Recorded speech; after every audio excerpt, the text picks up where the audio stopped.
څو ورځې مخکې ما سره د ملیشیا نه یو کس رابطه وکړله. ما له ویل دا شانتې یو تعویض دی، تصویر راته ولېږلو، ویل دا د ښې دپاره دی او که د بدې دپاره دی.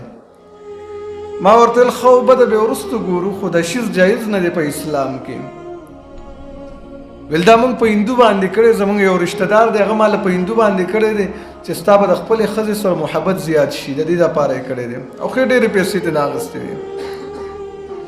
نو ما ورته ویل که یو تعویض د ښې دپاره وشي نو زه تاله 3 میاشتې ټایم در کوم چې دا 3 میاشتې بعد به ستا د ښځې نه سم نفرت پیدا شي، او که چېرته کې 3 میاشتو کې نفرت پیدا نه شو نو د کال نه اخوا نه ځي دا ښځه، ستا او د دې ښځې به یو کال کې ضرور جدایي راځي.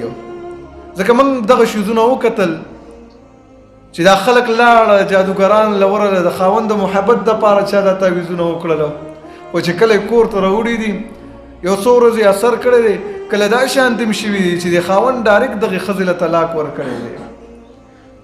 نو ما ورته ویلی یم دغه شیز ډایرکټ الټه کېږي. ولې دا شیز دا داسې شیز دی چې دا بې اعتماده شیز دی، او موږ له رب العالمین اعتمادي شیز را کړی دی چې قرآن او حدیث دی، په دې کې قسمه قسم ښایسته اذکار شته دی. نو هغه خو ما ته لا قصه نه وه بیانه کړې، هغه ما ته ویل دا ستا خبره ویل ځکه صحیح ده. ویل چې کله دا تعویض ما له را کړلی شو، ویل یو څو ورځې زما د ښځې سره محبت و، 10 ورځې نه وي تېرې ما ښځې له ډایرکټ طلاق ورکړی دی، 10 ورځې لا نه وي تېرې. نو ویل اوس زه دغه معلومات کول غواړم چې آیا دی ما له د ښې دپاره کړی و که د بدې دپاره.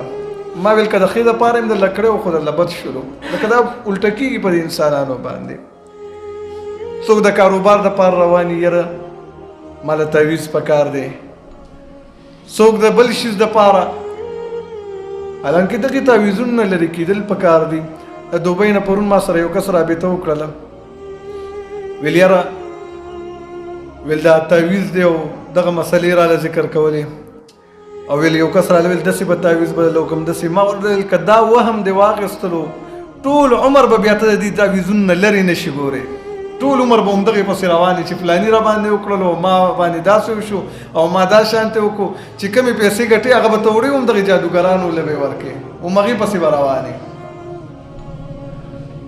نو دغه پیریان او شیطانان په موږ باندې بیا دغه شانتې لوبې کوي، کورونه راله تباه کړي، او یوازې په موږ باندې نه ده، پخوا نه دا قصه را روانه ده. ځکه دا شیطان زمونږ دشمن دی، ابدي دشمن هم دی، او هغه دشمن دی چې پټ دشمن دی، یو خو ښکاره دشمني که نه، دا دشمني کوي خو په خوږو کې زمونږ سره دشمني کوي، یعنی په ګوړه کې موږ له زهر را کوي.